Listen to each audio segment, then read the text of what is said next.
Magandang araw, mga bata.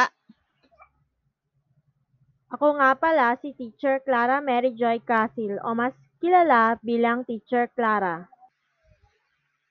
Ngayong araw na ito ay ating tatalakayin ang komunikasyong verbal. Komunikasyong verbal. Ito ay pagpapalitan at pakikipag-usap sa pamamagitan ng pasalita at pasulat na pagpapahayag. Apat na uri ng komunikasyong verbal. Komunikasyong pampubliko, komunikasyong pangmadla, komunikasyong intrapersonal, komunikasyong interpersonal.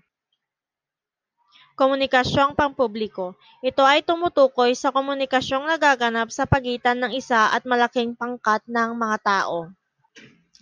Komunikasyong pangmadla. Ito ay level ng komunikasyon kung saan hindi ito malinaw sa tagapahatid ng mensahe kung anong uri o saang pangkat kabilang ang kanyang mga tagapakinig o tagapanood.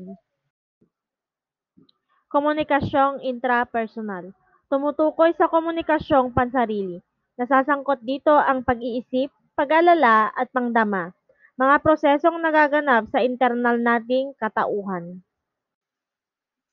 Komunikasyong interpersonal.